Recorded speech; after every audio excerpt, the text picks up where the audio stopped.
escalação no papel do Flamengo ontem era uma bela escalação. Era respeitável. Mas o time é um Frankenstein, né? Tudo bem. Os Não caras tem nunca time. jogaram juntos. Sim, mas tudo bem.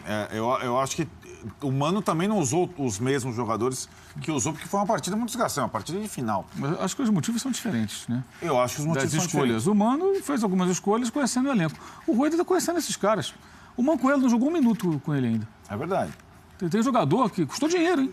Não jogou um minuto com ele ainda. Ele ontem pôs os caras para jogar para ver qual é. Ele só repetiu o Rodinei, certo? Sim, porque ele já tinha colocado o Pará na esquerda. Tivesse ele o René no jogo passado, ou nesse jogo, no jogo passado, que ele usou os dois laterais direitos, um em cada lado, porque o Pará jogou pela esquerda.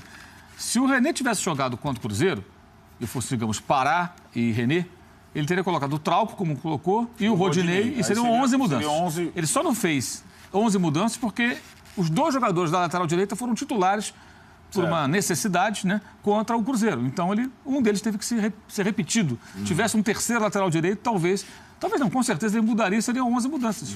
Né? Ele quis ver os caras em ação, ele falou isso, inclusive. Quero ver os jogadores e tal. Agora, quando o colombiano é contratado, eu imagino que deveria ser assim, né? Você quer trabalhar aqui no Flamengo? Quero. Quer ganhar quanto? Assim. Vou trazer 2 caras aqui e tal. Beleza, olha. Tem 3 competições rolando aqui pra gente agora. 4, na verdade, outra Primeira Liga, mas essa é pouco importante. O mais importante pra gente agora é a Copa do Brasil. Por quê? Faltam 4 jogos para ganhar o título. Então, nesse momento, estratégia. E como estamos muito distante aqui da liderança do Campeonato Brasileiro, a gente tem que buscar isso aqui. Ok? Ok. O que eu acho que seria o correto. Fora isso, fazer o melhor possível no segundo turno do Campeonato Brasileiro. Se possível, ganhar o segundo turno. Essa é uma obrigação moral que o Flamengo deveria ter consigo mesmo, com o seu torcedor, pelo investimento feito. Lutar por isso. Se não conseguir, outra história, mas lutar por isso. Pelo jeito, não disseram nada disso. O homem chegou lá e falou, bem, eu estou em 2 Copas. Uma, estou por um jogo. Na outra, eu posso ser campeão. Eu vou mirar onde eu posso levantar um caneco. E aqui no campeonato, já que ninguém está me cobrando nada em vez, eu posso chegar em 6º, eu vou para a Libertadores, não é tão assim do outro mundo. Eu vou ver os jogadores nesse jogo. Então, ele, me parece, entendeu os jogos do brasileiro como uma coisa menor, o menos importante. Porque é cômodo para o Flamengo, para a diretoria do Flamengo, estabelecer metas baixas. Se eu desprezo o Campeonato Brasileiro, colocando reservas, eu faço uma campanha mediana, mas se eu ganhar a Copa do Brasil aqui, eu já estou na Libertadores, então, beleza, eu posso ficar ali no meio da tabela que ninguém vai ligar. E é uma vergonha o Flamengo fazer uma campanha dessa, é ridículo, é um papelão, entendeu? Um clube que aceita a derrota passivamente. Ontem esse time mostrou isso de novo. E o técnico me parece que não foi passado para ele o que deveria ser obrigação. O Flamengo lutar até o final. Se o Flamengo tivesse uma campanha perfeita no segundo turno, estaria a 9 pontos do Corinthians. Se tivesse vencido ontem, estaria a 12 pontos. Santos, né? A situação do Santos, que era obrigação do Flamengo entrar no segundo turno pensando assim. Não, vamos fazer a maior pontuação possível. Que fizesse, sei lá, 10 pontos dos 12. Mas não, fez metade dos pontos. E ontem perdeu bem perdido num time que no papel pode ser mais que o Botafogo, mas um time totalmente mutilado, totalmente modificado. Eu até estava vendo aqui, se ele fosse usar uma força máxima, usando os caras que não podiam jogar a Copa do Brasil, ele teria o Diego Alves no lugar do Thiago, um dos 2 laterais, poderia voltar o Trauco, ok. O Cuellar, que é titular, mas por uma opção estranha, não foi contra o Cruzeiro, foi o Márcio Araújo, jogaria. Talvez o Juan saindo entrando no Rodolfo, que o Juan sempre é poupado e tudo, vinha na sequência, o Rodolfo pode jogar o brasileiro. E só. Ou no máximo, sei lá, nem o Giovani, o Everton Ribeiro, se ele quisesse colocar na direita. O Everton Ribeiro foi contratado para ser um meio armador pela direita, um armador ponta. E ele cismou que agora ele disputa a posição com o Diego. O Everton Ribeiro não joga ali por dentro, na armação, como joga na ponta direita. No Cruzeiro, os seus grandes momentos foram jogando naquele lado do campo. Né? Então, acho que assim, ele mudou porque esse jogo não é tão importante. É um clássico, tem repercussão. Né? E eu queria fazer um registro aqui.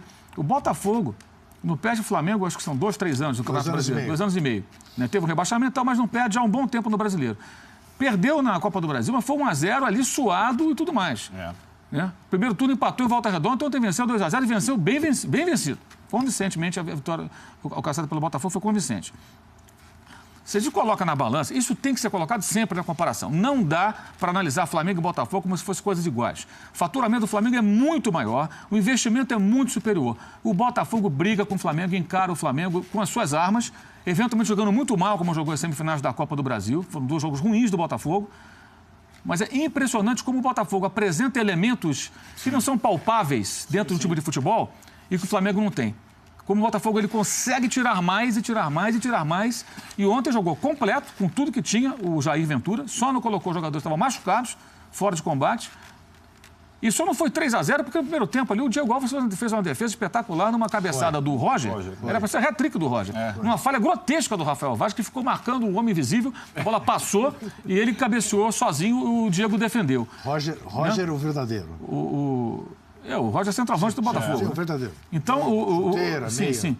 Mas o fato é que o que o Botafogo consegue, até uma comparação que eu faço, até falei com um amigo meu mais cedo, pela diferença de investimento, isso não é uma crítica ao Botafogo, até um elogio. O Flamengo deveria estar para o Botafogo como a Juventus está para o Torino. 2 times da mesma cidade, mas a diferença de grana é tão grande, é tão abissal, de mídia, de tudo, babação, aquela coisa toda, Flamengo e tal, que o Flamengo tinha que ter vantagem sobre o Botafogo. Isso seria obrigação do Flamengo, mas não consegue, não é capaz. O Botafogo não permite e o Flamengo não tem essa capacidade.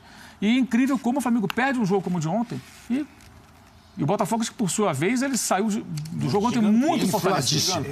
Muito fortalecido, porque ele ficou fragilizado pela forma como foi eliminado pelo Flamengo. Uma bola no alvo chutada em 2 jogos. Um chute no primeiro jogo. No Maracanã não acertou uma bola no gol. Então, o próprio Jair admitiu isso. Então, acho que o jogo de ontem para o Botafogo já tinha descansado bastante aquela rapaziada, né? Colocando a força máxima de momento e vencendo o Flamengo como venceu, foi sensacional. Agora, detalhe, 5.500 pagantes, 268 ingressos vendidos da torcida do Flamengo. Isso mesmo, 268. 150 inteira, 75 a meia. Os caras acabaram com os clássicos de 2 torcidas no Rio, estão acabando, só tem o Fla-Flu, né? A tradição do futebol carioca foi jogada no lixo, para jogar para 5.000 pessoas. Não é que assim, não, agora 90-10, mas a casa está sempre cheia e tal. Ok, tudo bem, está dando dinheiro, você fica até sem argumentos, porque a grana que manda. Não, é para jogar para 5.000, com 268 torcedores do Flamengo comprando ingresso. Com mais as gratuidades, vai ter uns 300 caras ali de vermelho e preto. O que é algo vergonhoso, constrangedor, ridículo para os 2 clubes. Para os 2 clubes.